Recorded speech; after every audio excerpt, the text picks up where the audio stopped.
네, 반갑습니다.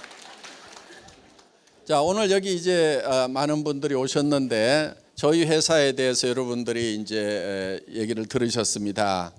지금 주변에 소문이 어떻게 나고 있냐면은 정말 애터미처럼만 해라, 제발 애터미처럼만 해라 하는 얘기들이 이제 네트워크 마케팅을 관리 감독하는 그런 기관에서 정말 애터미처럼만 했으면 좋겠다 하는 그런 얘기들이 나옵니다.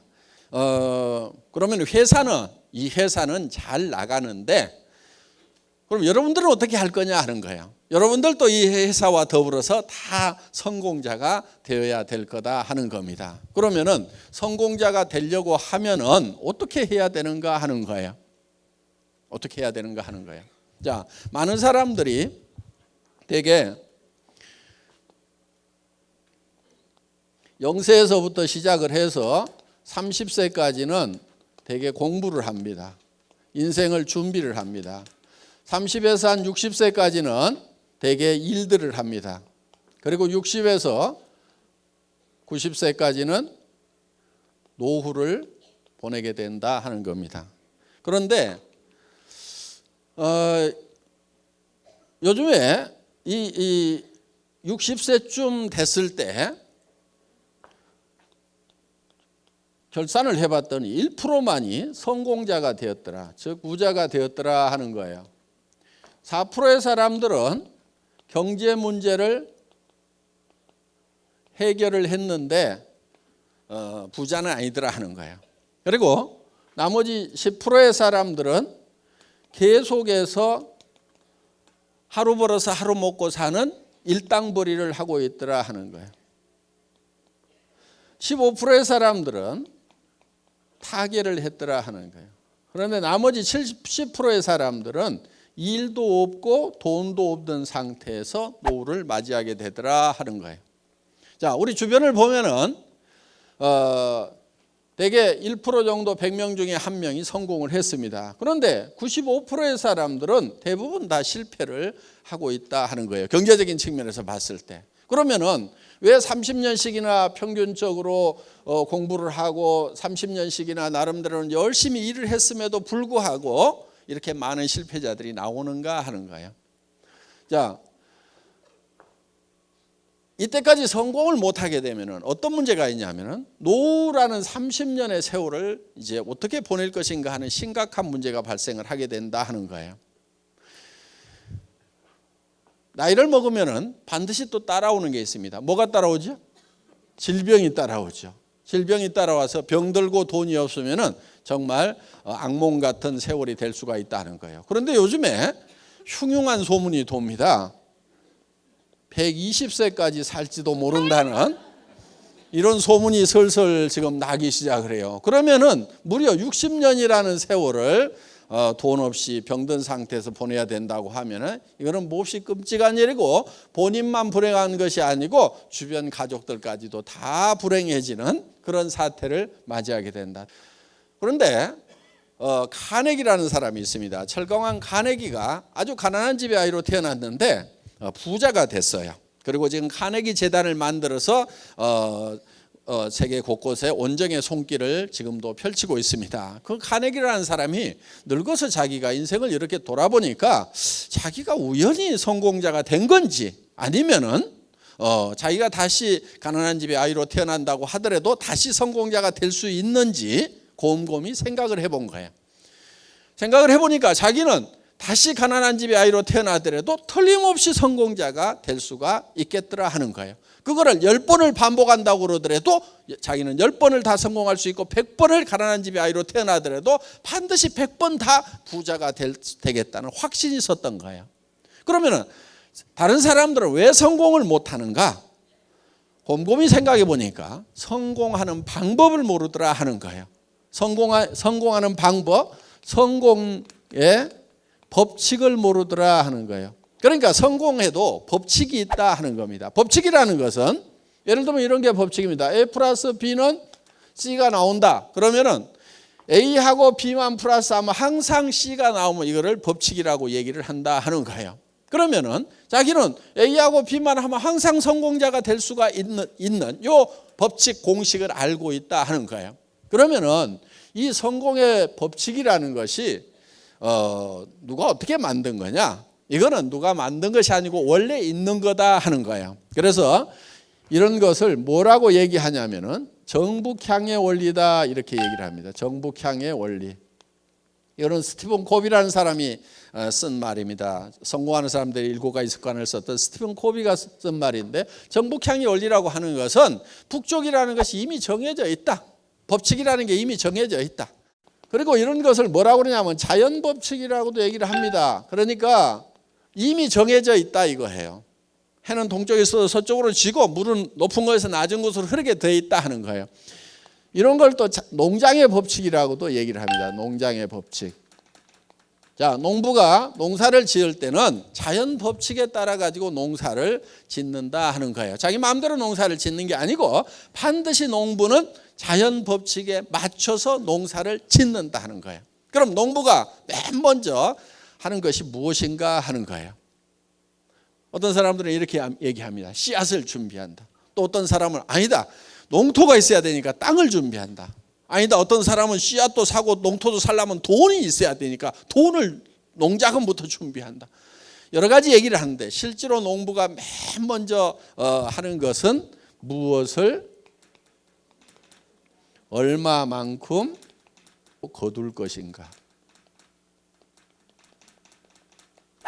이거를 맨 먼저 결정을 한다 이거예요. 머릿속에서 무엇을 얼마만큼 거둘 것인가를 먼저 결정을 한다 이거예요. 농부의 머릿속에 들어와 있지 않은 것이 갑자기 곡간으로 들어오는 일은 절대로 없다 하는 거예요. 반드시 농부의 머릿속에 고구마 2가마인지 땅콩 1가마인지 아니면 쌀 10가마인지 하는 것이 먼저 농부의 머릿속에 들어오고 나서, 그리고 거기에 맞춰서 일을 한 다음에 농부의 머릿속에 있던 것이 곡간으로 들어오도록 되어 있다 하는 거예요. 자, 이거를 이제 성공의 법칙이라고 하는데, 그러면은 우리가 성공을 하려고 하면은 먼저 우리 머릿속에 뭐가 들어와야 되냐 하는 거예요. 우리 머릿속에 뭐가 들어와야 되냐면은 성공한 나의 모습이 내 머릿속에 들어와 있어야 된다는 거예요. 성공한 나의 모습이. 그러니까 내가 성공을 하느냐 못하느냐는 누구에게 달려있냐면 자기 머릿속에 자기가 자기를 어떻게 생각하느냐 하는 셀프 이미지를 어떻게 메이킹할 거냐 하는 데 달려있다 하는 거예요. 마치 농부가 머릿속에 쌀 10가마를 그려 넣느냐, 땅콩 2가마를 그려 넣느냐, 고구마 2가마를 그려 넣느냐에 따라 가지고 가을에 거둬들이는 것이 달라지듯이 자기 머릿속에 자기의 삶을 어떻게 그려 넣을 거냐 하는 것이 굉장히 중요하다 하는 겁니다. 내 머릿속에다 성공한 모습을 그려 넣지 않으면은 절대 튀어나오질 않아요. 그러니까 오늘 내 삶이 내 마음에 안 든다. 그러면은 틀림없이 3년이나 5년 전에 마음에 안 드는 자기 모습만 머릿속에 그리고 있었다 하는 겁니다. 아니면 아무것도 그리고 있지 않았든지. 지금 여러분들이 머릿속에 이거를 그려넣지 않으면은, 성공한 여러분의 모습을 그려넣지 않으면은 3년 지나고 5년 지난 후에도 지금하고 똑같은 모습일 수밖에 없다는 거예요. 그렇기 때문에 내 삶을 바꾸려고 하면은 내가 어떤 방향으로 어떻게 바뀌었으면 좋겠는가 하는 것을 명확하게 머릿속에 생생하게 그려 넣는 것이 필요하다 하는 겁니다. 그러면은 어떤 모습으로 어떻게 그려 놓을 것인가 하는 거예요.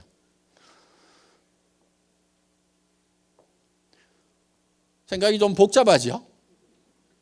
복잡한 이유가 있습니다. 사람이 좀 복잡하게 만들어져서 복잡한 거예요. 사람이 어떻게 만들어져 있냐면요, 사람은 육이라는 게 있습니다. 몸이 있습니다. 그리고 영이라는 게 있어요. 영. 그 다음에 혼이라는 게 있습니다. 그 다음에 우리는 혼자 사는 게 아니고 주변 환경으로 둘러싸여 있습니다.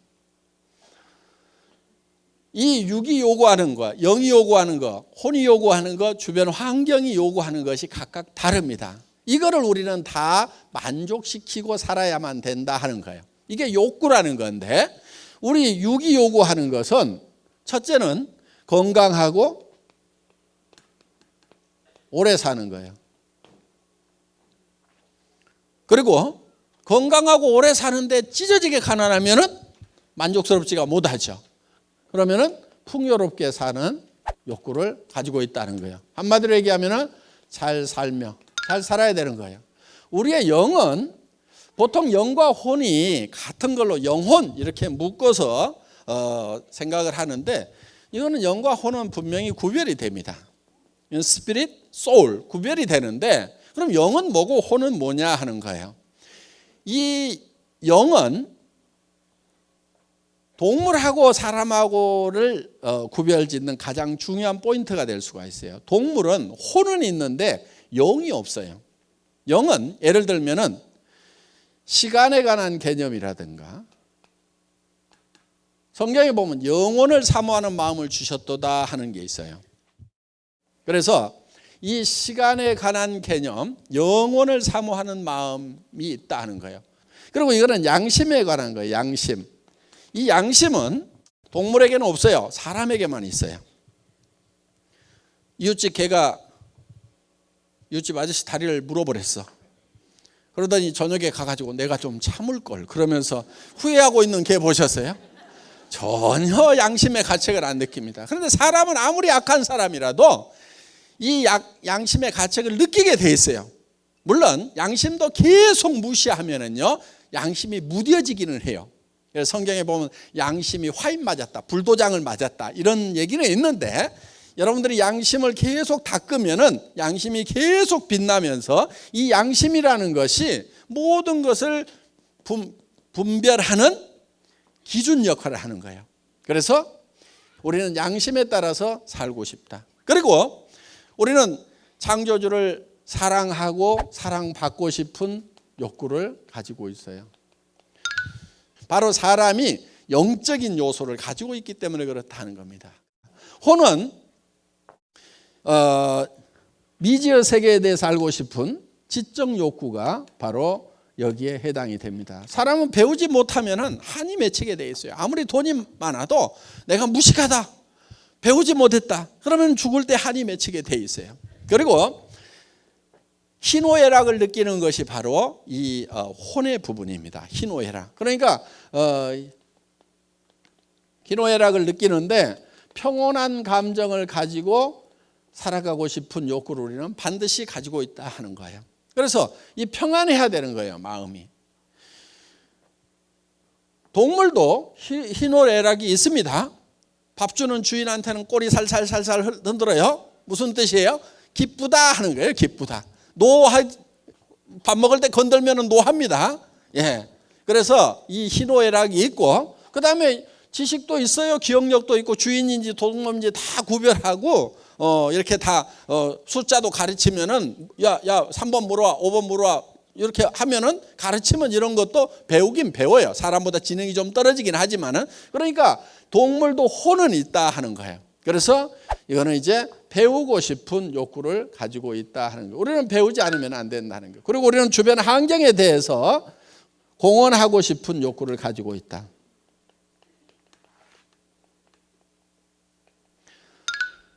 자, 이 네 가지를 우리는 골고루 만족시키지 않으면은 우리가 한이 맺히게 돼 있어요. 자, 우리는 뭔가 사회를 위해서, 남을 위해서 유익한 일을 하고 싶은 욕구를 가지고 있어요. 그래서 죽을 때 나는 남을 위해서는 참 아무짝에도 쓸모가 없었던 사람이다. 나라를 위해서도 쓸모있던 사람이 아니고, 가족들을 위해서도, 또 친구를 위해서도 아무짝에도 쓸모없는 사람이었다. 그러면은 죽을 때 한이 맺힐 수가 있다는 거예요. 쓸모있는 사람이 되고 싶은, 그건 바로 공헌하고 싶은 욕구를 가지고 있다 하는 겁니다. 그래서 이 네 가지 요소가 골고루 만족되는 삶을 살아가는 자기의 모습을 머릿속에다 그려 놓아야 된다 하는 거예요. 이게 하나라도 빠지면은 완벽한 성공자라고 할 수가 없어요. 그런데 이것이 각각 떨어져 있지가 않고 한데 어울려 있어요. 예를 들면 이러는 거예요. 자,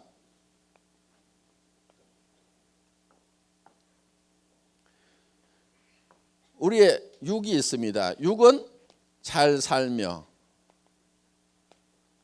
영은 사랑하고, 그 다음에 혼은 배우고, 그 그다음에 환경에 대해서는 공헌하는 삶. 그런데 우리가 잘 살아야 되는데 그냥 잘 산다고만 생각하면은 이게 별 의미가 없어요. 잘 살아서 뭐 할 건데? 이렇게 되는 거예요. 그런데 우리가 잘 살아야 되는 이유는 사랑하는 사람이 있기 때문에 반드시 잘 살아야만 된다 하는 거예요. 내가 못 살게 되면은 내 사랑하는 사람들이 다 힘들고 다 어려움을 겪게 된다 하는 거예요. 자, 정말 자녀들이 어렵게 살아가면은 부모님들이 애달퍼합니다. 내가 죽더라도 너희 잘 되는 꼴을 보고 죽어야 될 건데 너희들 이렇게 어렵게 살아가는 걸 보니까 내가 눈을 감을 수가 없다는 것이 부모님들의 얘기입니다. 그리고 우리가 잘 살아야 되는 이유는 정말 사랑하는 자녀들이 있기 때문에 우리가 잘 살아야 되는 거예요. 지금 우리 세대 살아오신 분들 집 한 채 마련하느라고 정말 거의 평생을 다 소비하다시피 했습니다. 그런데 우리 자녀들 세대는 우리 세대보다도 더 힘든 세대라고 얘기를 합니다. 많은 경제학자들이 다음 세대가 전 세대보다 어려운 세대가 지금 시작이 됐다는 거예요. 지금 우리 시대에는 그래도 희망이라는 게 있었어요. 배우고 뭔가 공부를 하고 열심히 노력하면 잘 살 수 있다는 희망이라는 것이 있었다는 겁니다. 그런데 요즘 젊은이들 앞에는 공부를 할 만큼 하고 노력을 해도 대책이 안 서는 절망이라는 벽에 봉착해 있다 하는 겁니다. 그래서 우리 자녀들한테 우리 부모 세대가 희망이 되어줄 필요가 있어요. 그래서 우리는 정말 주기 위해서라도 부자가 되어야 된다는 거예요. 주는 기쁨을 맛보기 위해서. 그래서 자녀들 보고도 니네 집사라고 하지 말고 우리가 정말 집 한 채씩 사준다고 하면은 얼마나 보람이 있겠냐 하는 거예요. 그러니까 우리가 잘 살게 되면은 사랑하는 자녀들에게 집 한 채씩 사줄 수 있다 이거예요. 그러니까 잘 살아야 되겠어, 안 살아야 되겠어? 잘 살아야 되는 거예요. 잘 살아야 되는 거예요. 이 잘 살지 못하면은요, 이 사랑하는 것도 힘들어요. 저도 집사람을 워낙 좋아해 가지고 한 1년을 쫓아다녀 가지고 이제 결혼을 했어요. 그래서 잘 살았습니다. 그런대로 잘 살았는데 저는 월급쟁이를 한 17년을 했어요. 그런데 월급쟁이가 노후 보장이 전혀 안 되죠. 그래서 이거 일하는 재미에 빠져 가지고 17년이라는 세월을 너무 많이 보냈다. 그래서 이제 나가서 내가 노후 대책을 세울 수 있는 뭔가 일을 해야 되겠다 하고 이제 나왔습니다. 나와서 이제 인터넷 백화점을 이제 차리게 됩니다. 차렸는데 문제는 뭐냐면은 아직 시대가 오질 않았어요. 그런데 백화점을 차렸어요. 수만 가지의 제품을 가지고 있는 그런 이제 초대형 백화점을 만들어 놨는데 문제는 뭐냐면 아직 아줌마부대 손가락이 안 움직이는 거예요. 그러니까 쫄딱 망하고 그러는 가운데서 이제 굉장히 힘이 들어지다 보니까 이제 뭐 회사 망하면서 뭐 다 집도 주고 차도 주고 다 날려버리고 이제 정말 너무 어려워져 가지고 이제 월세 50만 원짜리 월세방에 가서 이렇게 살게 됐어요. 그러면서 제가 이제 몸이 아프기 때문에 일을 하면 안 된다고 그래서 집사람이 어디 가서 한 150만 원인가 이렇게 벌어와 가지고 50만 원 월세 주고 애들 이제 학비 주고 이렇게 근근히 먹고 사는 이제 이런 처지가 돼버린 거예요. 그래도 그렇게 사는데 이제 이 경제적으로 압박을 받다 보니까 부부간에도 말이 점점 이제 뜸해지기 시작을 하고 나중에는 말 한마디씩 나오면 이렇게 삐딱선을 타기 시작하고 자꾸 이렇게 갈등이 생기더라고요. 어느 날 제가 집에 들어갔는데 너무 추운 거예요. 그래서 여보 집 좀 가스 좀 팍팍 떼라고 그랬더니 누구는 추운 줄 모르는 줄 아세요? 이렇게 새침하게 얘기를 하더라고. 자기도 추운데 당신이 돈 못 벌어오니까 내가 불 안 떼지 뭐 추운 줄 몰라서 불 안 떼냐 이거야. 보통 가스를 10만 원어치 떼면은 좀 추워요. 거기서 5만 원어치만 더 떼면은 조그만한 집이니까 좀 따뜻해. 한 달에 5만 원씩 아끼려고 추운 집에 산 거예요. 그럼 겨울에 5개월 난방하죠? 그럼 1년에 얼마 아껴요? 25만 원. 3년 동안 아꼈으니까 얼마 아꼈게요? 75만 원. 그 75만 원 때문에 3년을 떤 걸 생각하면은 지금도 억울해 죽겠어. 돈은요, 없을 때는 절대 아끼면 안 돼. 있는 대로 다 써야 되는 거예요. 있는 대로 다 써봐야 몇 푼 되지가 않으니까. 돈이 좀 있을 때는 아껴야 돼. 그때는 아끼면 돈이 모아지거든. 돈에 대해서요, 오해들을 많이 하고 있어요. 오해하지 마세요. 학교에서 배운 것 중에도 좀 틀리게 가르친 게 있어요. 예를 들면은 수입과 지출이 있으면은 수입에 맞춰서 지출을 해야 된다, 이렇게 배웠잖아요. 그렇죠? 예, 이거는 나라 경제를 생각할 때 이렇게 해야 되는 거고, 개인 경제로 봤을 때는요, 수입에 맞춰 갖고 지출하고 있는 사람치고 부자가 없어요. 그러니까 가계부 쓰는 사람들 있죠? 수입에 맞춰서 지출한다고. 가계부 쓰는 사람치고 부자를 못 봤어요. 여러분 제발 가계부 좀 쓰지 마세요. 부자들은 가계부 안 써.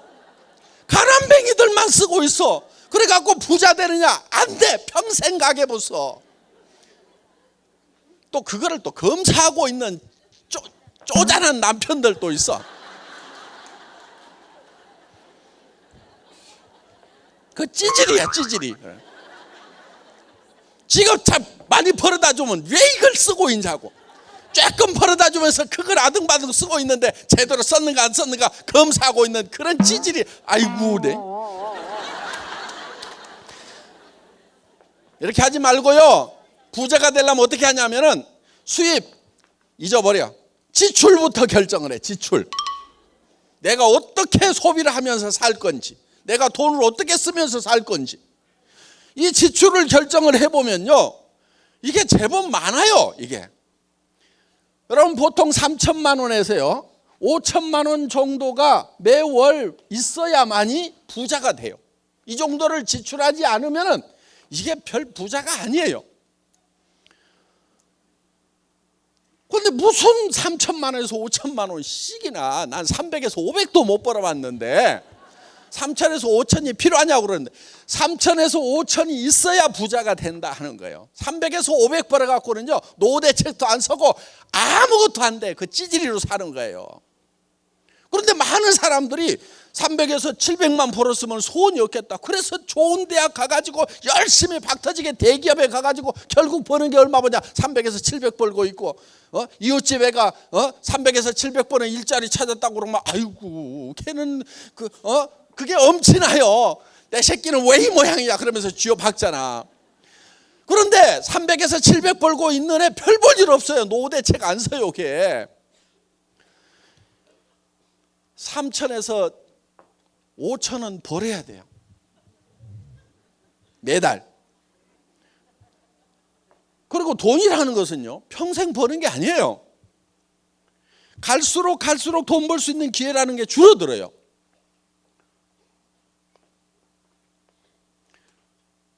이 기회의 색이 이렇게 줄어드는 거예요.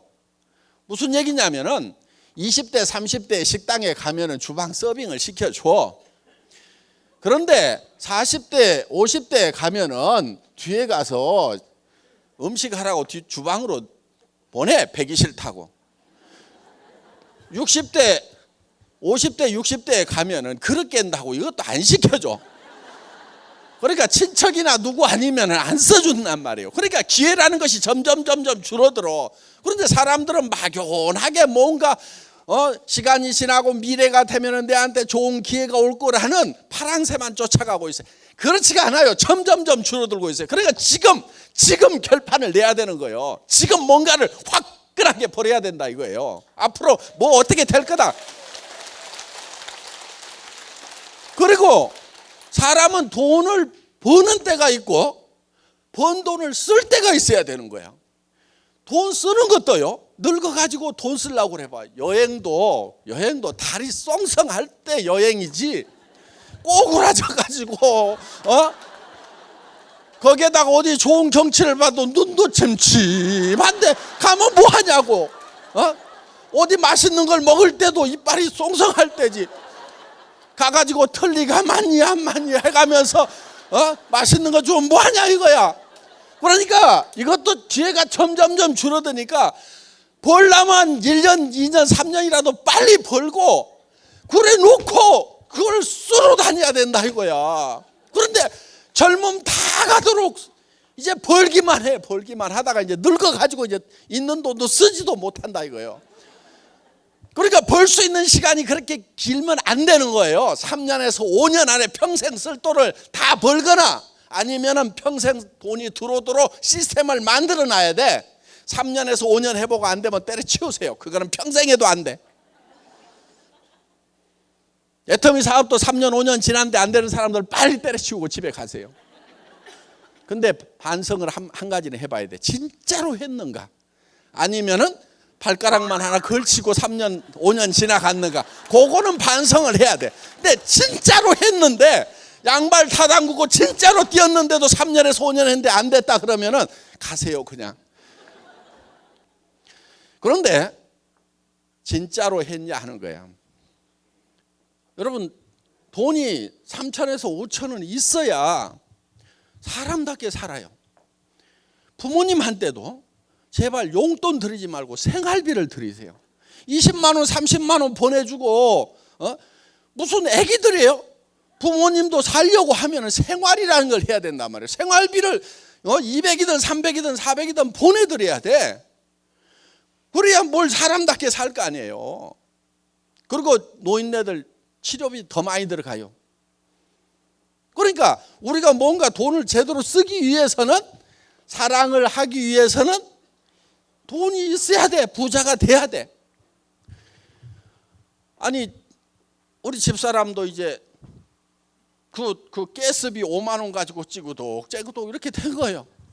아니 그러다 보니까 어느 날 우리 집사람이 한마디 하더라고. 여보, 애들 졸업하고 나면 우리 헤어집시다. 근데 우리 집사람은 또 하면 한다는 사람이거든요. 아이고, 그 말을 듣는 순간에 억장이 무너지는 거예요. 그래서요, 제가 방바닥에 쓰러져 가지고요, 우리 와이프 다리를 잡고요 엉엉 울었어요.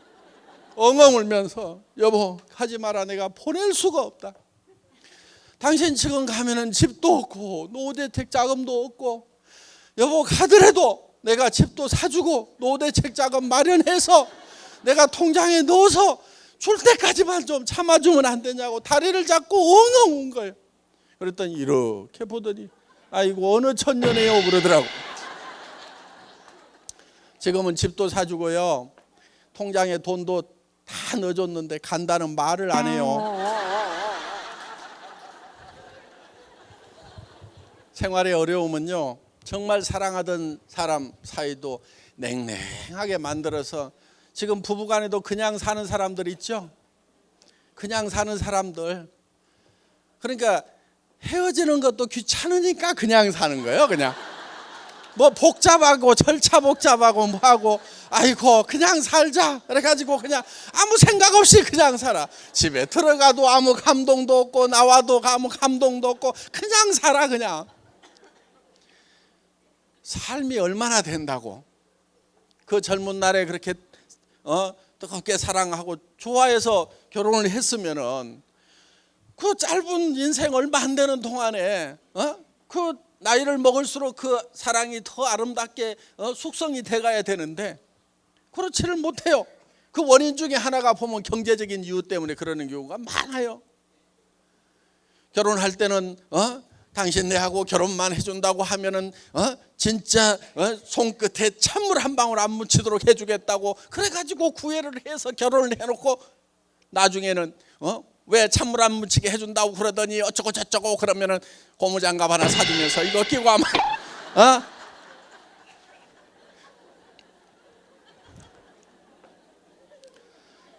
그러니까 사랑도 제대로 하려고 하면은 잘 살아야 된다는 거예요. 그래서 이게 다 이렇게 하나로 연결이 되어 있고 엉켜 있는 거예요. 우리는 벌어서요 남 주려고 사실은 버는 거예요. 스스로 돈을 쓰는 것보다도요 우리는 남한테 주었을 때 정말 행복하고 기쁨이 있어요. 지금까지 뭐 남줄 돈이 없어가지고 뭐 그런 거 한 번도 못 느껴보신 분들 앞으로 기대를 하십시오. 남줄 때 기쁨이 굉장합니다. 그래서 성경에도 받는 자보다 주는 자가 복이 있도다 그랬어요. 그것이 진실이라는 것을, 진리라는 것을 줘보면은 알아요. 그래서 우리는 가까운 데서부터 점점 넓혀서 줘야 돼요. 그리고 남을 도울 때 내가 부자가 다 된 다음에 여유 있으면 남에게 주겠다 그러는 사람 치고 부자 된 다음에 돕는 사람이 거의 없어요. 언제부터 도와야 되냐면은 내가 어려울 때 나보다 더 어려운 사람을 도우면서 살아가야 된다 하는 거예요. 그러면은 나중에 부자가 됐을 때도 또 어려운 사람들을 도울 수가 있어요. 저희는 저희 회사에서도 주변에 이렇게 돕는 일들을 해왔어요. 사회적으로. 그래서 맨 처음에 회사가 어려울 때는 이웃의 학교에, 가장 가까운 학교에 애들 좀 불러가지고 한 달에 20만 원, 40만 원 주는 일부터 시작을 했어요. 할머니하고 둘이 사는 애가 있어. 그런데 그 할머니가 받는 보조금하고 뭐 이런 거 조금 받아가지고 사는데 그 20만 원도 그 집에는 큰 도움이 되더라고. 그래서 이제 이웃에 이렇게 도와주고 그러면서 조금씩 금액도 넓혀 나가고 어떻든 우리는 이제 주변에 이렇게 좀 도와야 될 일들이 많이 있습니다. 물론 애터미 사업 자체가 지금 어려운 사람들을 돕는 가장 좋은 방법이에요. 서민들에게는 싼 생필품을 공급을 해서 질 좋고 싼 생필품을 공급을 해서 이 가게 이 지출을 줄일 수 있도록 생활비를 아낄 수 있도록 해주는 그것이 1차적인 공헌입니다. 그리고 또 이 돈 벌만한 직장이 없는 분들에게 일자리를 마련해줘서 정말 이렇게 할 수 있도록 해주는 것. 그러면서 또 우리는 수당이 또 서민들에게 다 풀려나갑니다. 그래서 우리가 만드는 제품들은 그 원료를 만들라고 농사짓는 농부들에게도 돈이 나가게 되고 그리고 이 돈은 서민들에게 뿌려지기 때문에 그것이 이제 승수 효과에 의해서 최소한 5배 정도 더 이제 경제적인 파급 효과가 생깁니다. 자, 어떻든 우리는 정말 사랑하는 사람들이 있기 때문에 우리는 반드시 잘 살아야만 된다. 그래야 내 사랑하는 사람들이 같이 잘 살게 되고 그리고요 사람은 조금만 올라가게 되면은요 점점점 용기라는 것이 생겨요. 지금 여기 계시는 분들 중에서도 어떤 희망을 갖고 꿈을 갖는 것이 굉장히 두려운 사람들이 있다는 걸 제가 알아요. 어떤 희망을 갖고 꿈을 갖는 그것을 두려워하고 있다는 걸 제가 알아요. 왜냐하면 저도 사실은 뭐 어렵지 않게 세상을 살았어요. 그때는 못 사는 사람들 좀 무시했습니다. 솔직하게 얘기해서 아이고 요즘 세상에 정신머리가 틀려먹었으니까 못 살지 게을러 빠졌으니까 못 살지 그러면서 못 사는 사람들을 좀 무시를 했어요. 그런데 제가 깊은 병에 들고 사업체는 다 망해가고 돈은 다 뺏기고 도리어 이제 빚쟁이까지 집에 쫓아오면서 몸이 아파갖고 더 일을 못하는 상황이 되다 보니까 사람이라는 게 이렇게 앞뒤가 콱 막히는 기가 막힌 상황도 있구나. 무조건 이게 못 사는 사람들을 무시하기만 해서는 안 되겠구나 하는 그런 생각을 하게 됐어요. 그런데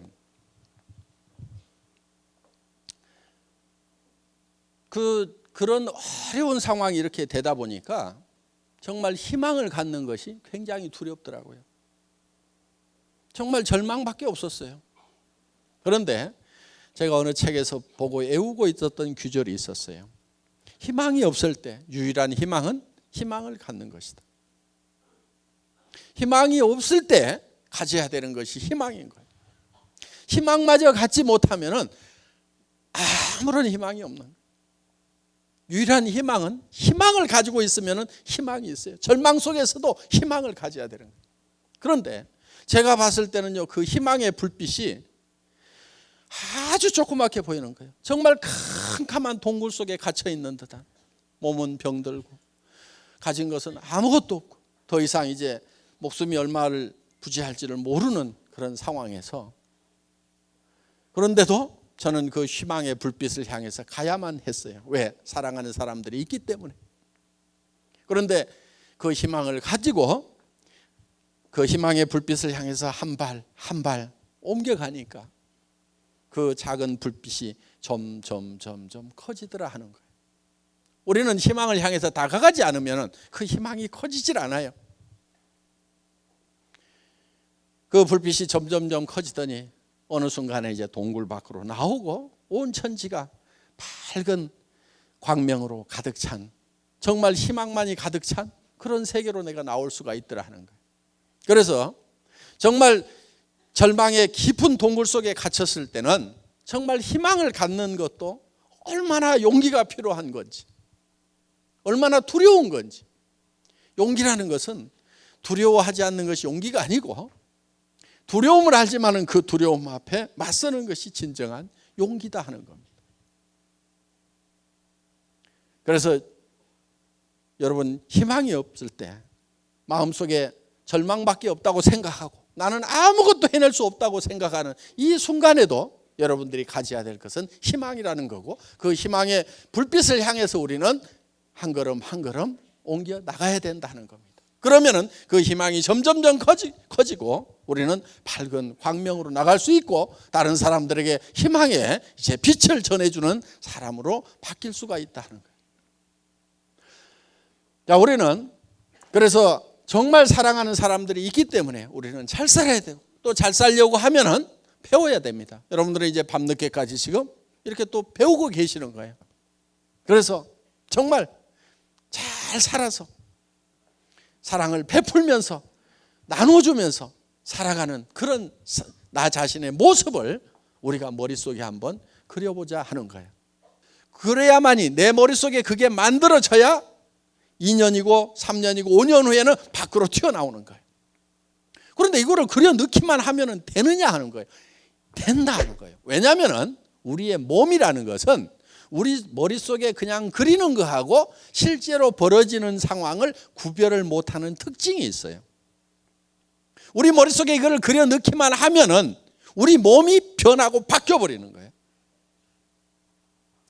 실험을 한번 해보겠습니다. 예를 들면은 여러분 입속에다가 제가 빨갛고 새콤하고 달콤한 석류를 한 움큼씩 넣어드리겠습니다. 입안에 가득 찬 석류를 어금니로 아작아작 씹으니까 새콤하고 달콤한 석류 과즙이 입안 가득 퍼집니다. 자, 입안에서 무슨 일이 일어났어요? 침이 안 났다 손 들어보세요. 빨리 병원 가세요. 침샘이 고장난 겁니다. 우리는 실제로 먹었을 때 침이 나오는 거나 머릿속으로 석류를 먹었다고 생각하는 거나 우리 신체에 작용하는 효과는 똑같다 하는 거예요. 이게 과학적으로 다 증명이 되어 있는 거예요. 이거를 학문적으로는 자기 충족적 애언이라고 그러는데, 내가 충족되었다고 애언을 하면 충족이 된다는 거예요. 신체 반응이 그대로 일어난다는 거예요. 그러니까 여러분들이 실제로 내가 한 달에 3천만 원을 버는 사람이다, 5천만 원을 버는 사람이다, 내가 그 일을 시작을 했고 이제는 그렇게 시간만 가면 그렇게 될 거다, 확신을 가지고 머릿속에 내가 어떤 삶을 살 건지에 대해서 확신을 가지게 되면은 여러분들의 표정이라든가 태도라든가 눈빛이라든가 다 바뀌어버리게 된다는 거예요. 그러니까 친구한테 전화를 해가지고도 내가 하는 것은 아닌데 친구가 한다고 그러니까 너한테 얘기를 해주는데 요 따위로 얘기를 하면은 될 일도 안 되는 거예요. 될 일. 그렇게 해갖고 되는 게 아니고, 야, 내가 한 달에 5천만 원 버는지를 발견을 했다. 여러분, 한 달에 통장에 5천만 원씩 꼽히는 게 그게 보통 일인 줄 아세요? 어마어마하게 큰 공장 가지고 있어야 돼. 1,000명, 2,000명 거느리는 그런 공장을 가지고 머리 빠지게 밤낮 없이 수십억, 수백억을 투자해가지고 해야 집에다가 5천만 원씩 갖다 준단 말이에요. 사장이라고 폼 잡고 다니는 사람 중에 70%는 비더로 다니는 사람들이요. 전부 적자나는 사람들이요. 그런 사업만 큰 사업이고 한 푼도 투자 안 한다고 그러니까 애터미를 우습게 하는데 우스운 게 아니란 말이에요. 하나도 안 우습다고. 여러분 무슨 일을 해가지고 3천만 원, 5천만 원을 벌 거냐 이거예요. 이 애터미 사업은 빅 비즈니스예요. 엄청난 비즈니스란 말이에요. 개인적으로 봤을 때 여러분 투자를 안 하니까 우습게 알아 지금.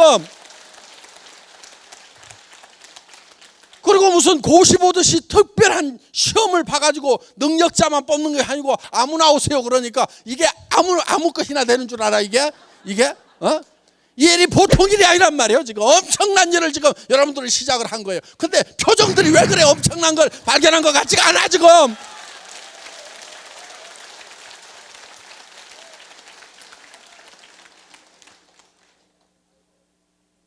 이 일은 대단한 일인 거예요. 그럼 친구한테 전화를 할 때도 야 빨리 와라. 뭔데 그러면 와가지고 들어 탁 이렇게 끊을 정도로 그 정도는 돼야 될 거란 말이에요 이게. 빨리 와봐. 너한테 먼저 얘기해 줄까 다른 친구한테 먼저 얘기해 줄까. 기가 막힌 일인데 그래도 내가 너를 아끼니까 빨리 와 빨리 와. 시간 지체하지 말아라. 이 정도는 파워 있게 나가야 된단 말이에요. 근데 뭐 회원가입 하나만 해줘. 뭐 이게 무슨 뭘 꼭 부담을 주는 것도 아니고 하라는 것도 아니고 그냥 하나만 써줘. 이따위로 얘기하지 말으란 말이에요.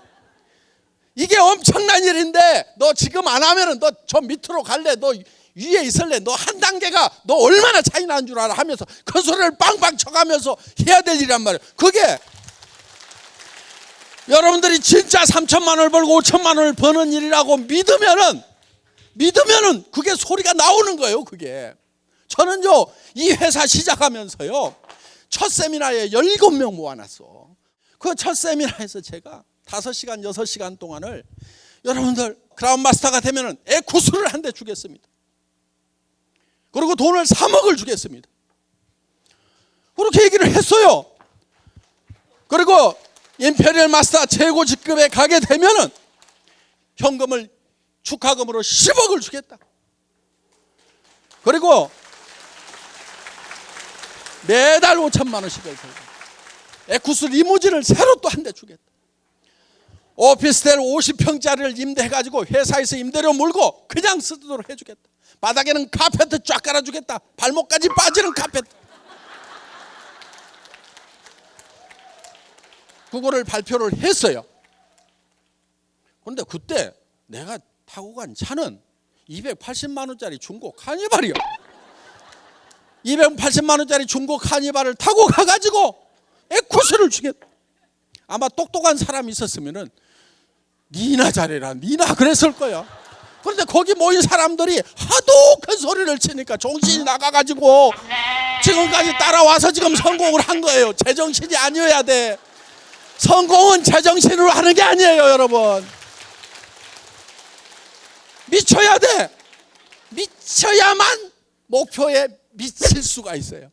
그래서 여러분들 오늘 저녁에 내가 정말 어떤 인생을 살 건지 정말 여러분들이 살고 싶은 한 편의 영화를 지금 만들겠다 하는 거예요. 그게 누구누구의 인생 시나리오 요거를 쓰는 거예요.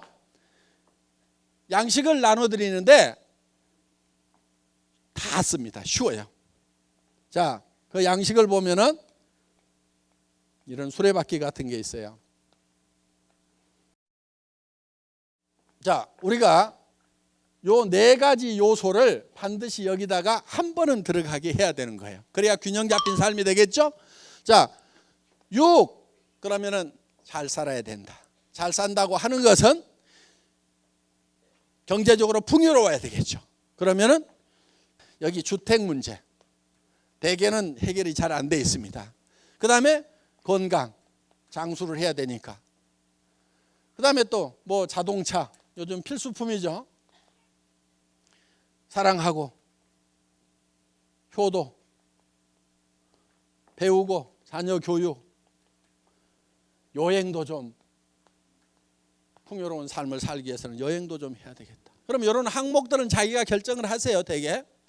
자, 그런데 내가 여기다가 이제 점수를 먹여보는 거예요. 주택이 내가 생각하고 있는 주택이 있을 거예요. 예를 들면은 70평은 돼야 되겠다. 아니면 50평은 돼야 되겠다. 그런데 지금 30평에 산다. 그러면은 자 40점. 건강은 뭐 타고나서 그런 대로 뭐 70점.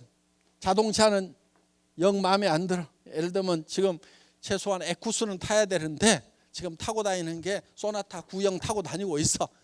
영 마음에 안 들어. 효도 그냥 마음으로만 했어.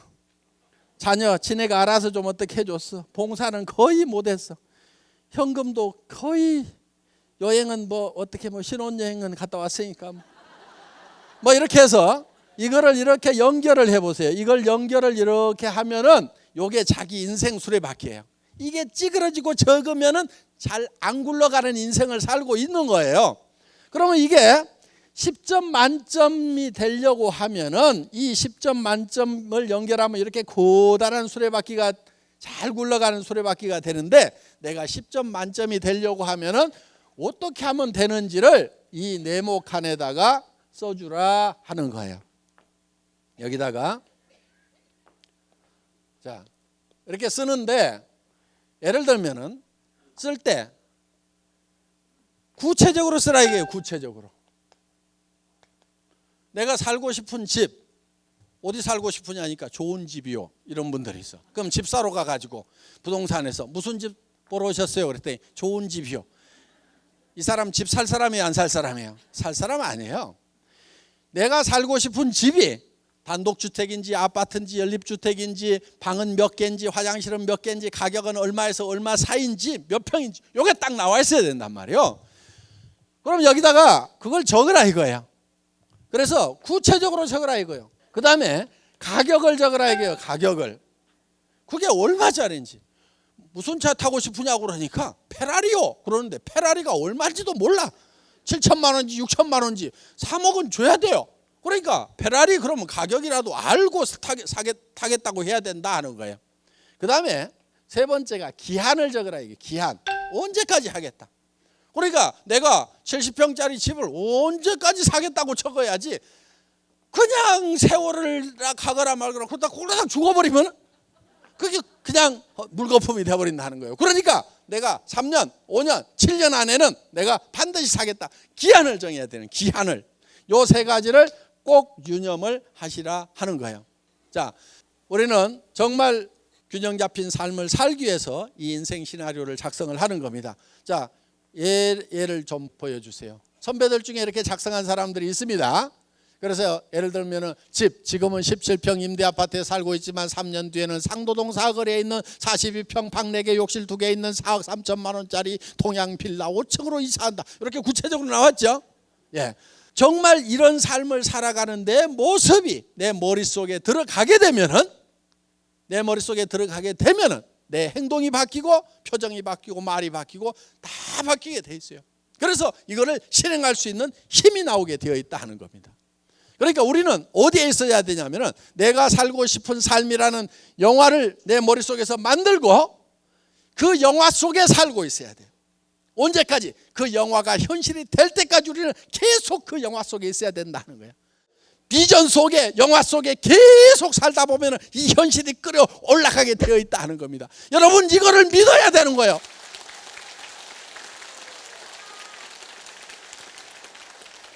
그래서 여러분들이 이거를 작성을 하시고 한 가지만 더 작성을 하시면 되는데, 1년 후에는 다이아몬드 마스터가 되겠다. 또 샤론 로즈 마스터는 내가 2년 안에 되겠다. 샤론 로즈가 되면 한 달에 1,000만 원씩을 번다. 그래서 최소한 2년 안에 월 1,000만 원씩을 버는 월천댁이 되겠다. 뭐 이런 목표들을 쭉 세우시라 이거예요. 오늘 늦은 시간까지 수고 많으셨습니다. 강의 마치겠습니다.